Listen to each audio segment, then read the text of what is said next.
अस्सलाम वालेकुम जी, की हाल जे? ठीक ठाक हो? अच्छा जी, है जफरवाल का अज तुहानू मौसम विखाना है कि किस तरह का मौसम है। माशाअल्लाह बड़ा खूबसूरत मौसम है। तुसीं वेख सकते हो बारिश का मौसम बनया दा है। गर्मी बड़ी सी ते बड़ा ही प्यारा मौसम है। यह सस्ता बाजार लगा दा ही ते इतवार बाजार जफरवाल जिहड़ा रड़ीपीर दरबार को लगता है। तो यह दुकानदार मौसम की वजह तो चला गए ना जल्दी एन जहा कि जिमें शाम हो गई है, पर हजे शाम नहीं हुई। वैसे बारिश का मौसम होया, बदल होए शायद ने, तो उन्हों की वजह तो मौसम है। तुम वेख सकते हो दुकानदार जेडे कुछ है ना चंद के इन्हों दियाँ दौड़ां लगी दियां ने।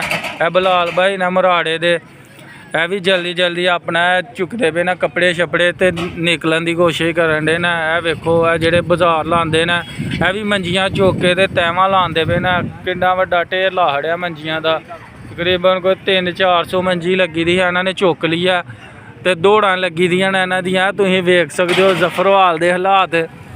तो दसो किन्हां इलाकों च बारिश का मौसम बनया दा है। वेखो माशाअल्लाह बड़ा ही प्यारा मौसम है।